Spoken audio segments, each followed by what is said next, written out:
మసాలాలో సహజమైన రుచి ఎన్ఎస్పి మసాలాతో 100% natural spices, no chemicals and preservatives, pure flavour, strong aroma with NSP masala. దేశంలో ముందస్తు ఎన్నికలు వస్తాయా?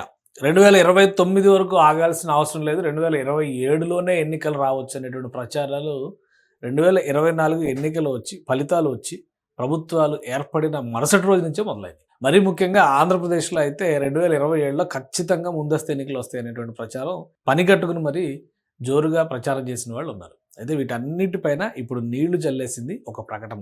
ఏంటి ఆ ప్రకటన, అందులో ఏం చెప్పారో ఒకసారి విశ్లేషించే ప్రయత్నం చేద్దాం.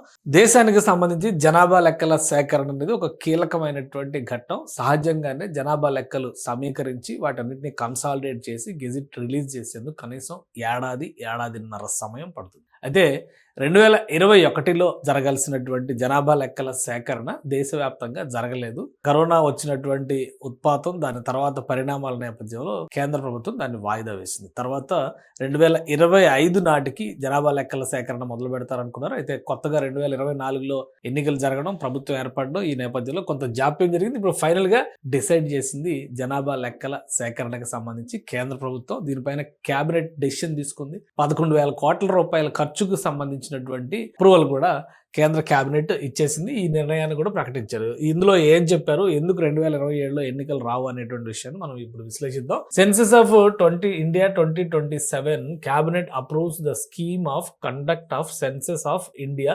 2027 at a cost of 11,718.24 crores. అంటే 2027 జనాభా లెక్కలు. సహజంగా ఏంటంటే 21లో జరగాల్సినవి అంతకు ముందర 11లో జరిగినాయి, అంతకు ముందర 01లో జరిగినాయి, అంతకు ముందర 91లో జరిగినాయి. ఇలా ప్రతి 10 ఏళ్లకి ఈ జనాభా లెక్కల సేకరణ జరగనేది 1901 నుంచి వస్తున్నటువంటి ఆనవాయితీ.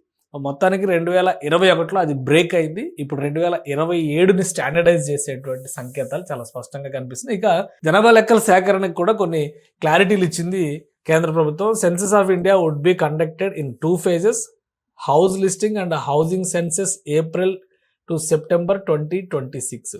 2026 ఏప్రిల్ నుంచి సెప్టెంబర్ వరకు ఇళ్లకి సంబంధించి హౌస్ లిస్టింగ్, హౌసింగ్ సెన్సెస్ అంటే ఇంటి లెక్కల జాబితాని సేకరిస్తారు. ఆ తర్వాత పాపులేషన్ ఎన్యూమరేషన్ అంటే పాపులేషన్ సెన్సెస్ తీసుకునే ప్రక్రియ ఫిబ్రవరి 2027లో జరుగుతుంది.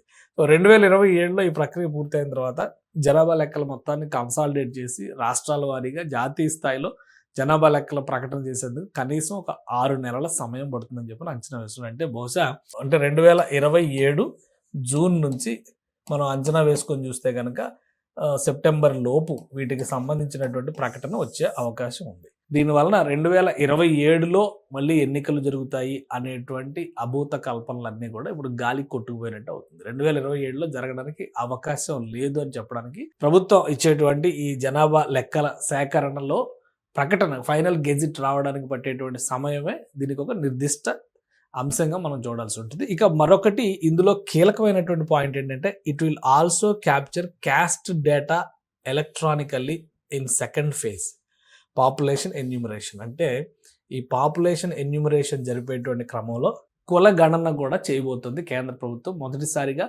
జాతీయ స్థాయిలో కులాల వారి లెక్కలు తీయబోతున్నారు. అంటే కులాల జనాభా ఇప్పుడు బీహార్లో ఒకసారి, తెలంగాణలో ఒకసారి రాష్ట్ర ప్రభుత్వాలు కుల జనగణన చేసేటువంటి ప్రయత్నం చేసినాయి. ఇక మీదట కేంద్ర ప్రభుత్వమే ఈ పాపులేషన్ సెన్సెస్లోనే దీన్ని స్టాండర్డైజ్ చేస్తుంది. బహుశా ప్రతిసారి కూడా తీసుకుంటారా లేదా ఈ ఒక్కసారిగా చూస్తారనేది చూడాలి. మొత్తం మీద జనాభా లెక్కల సేకరణతో పాటు కుల గణన కూడా కేంద్ర ప్రభుత్వం చేయబోతోంది.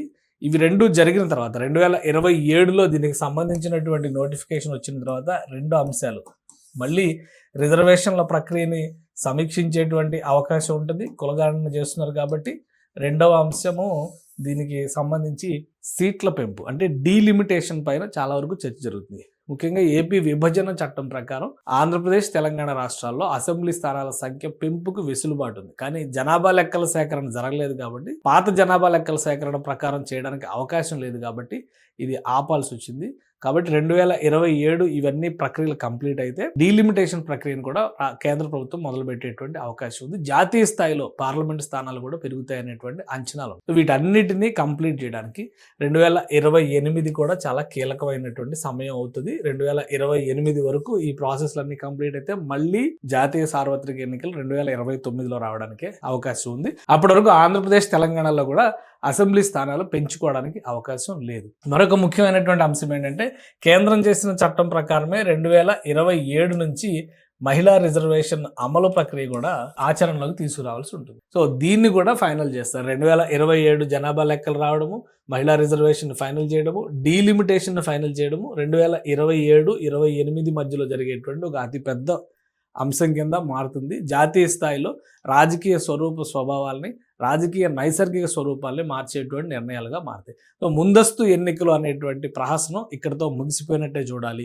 ఈ 2 ఏళ్ల పాటు జరగబోయేటువంటి జనాభా లెక్కల సేకరణ, కులగణన, డీలిమిటేషను, రిజర్వేషన్ల పునర్వ్యవస్థీకరణ, ఈ 4 అంశాలు జరిగిన తర్వాతే జాతీయ సార్వత్రిక ఎన్నికలకు మళ్ళీ ప్రిపేర్ అవ్వాల్సి ఉంటుంది. అంటే 2029లోనే ఆంధ్రప్రదేశ్లో కానీ అన్ని రాష్ట్రాలకి కలిపి అప్పుడు మళ్ళీ జమిలీ ఎన్నికలు అనేటువంటి ప్రక్రియ కూడా తెరపైకి వచ్చేటువంటి అవకాశం ఉంది.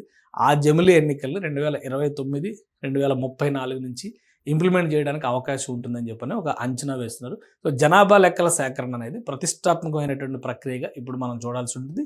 మిగతా అంశాలన్నిటికీ కూడా ఇదే అసలైన ప్రాతిపదిక అయ్యేటువంటి ఛాన్సెస్ కనిపిస్తున్నాయి.